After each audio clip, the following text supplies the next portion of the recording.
আজকে দেখুন এই থানকুনি পাতা, কাজু, ধনে পাতা, পেঁপে, কাঁচা কুমড়ো, মৌসুম্বি, পেঁপে, কোয়াশ, মাশরুম, এই বড় তাল, এই যে তালটা দেখুন,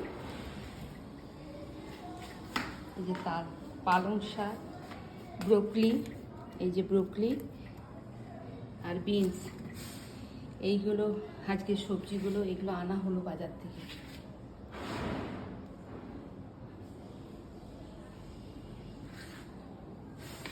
মাশরুমটাও তাজা ফ্রেশ পেয়েছি। আর এই তালটা খুব মানে গাছ পাকা তাল, এই তাল এইরকম তাল খুব মিষ্টি হয়, এই যে একটু ব্ল্যাক ধরনের আছে দেখবেন, ভীষণ মিষ্টি হয় এই তাল। আর এই কাঁচা কুমড়োটা একদম ফ্রেশ কুমড়ো, ভীষণ ভালো।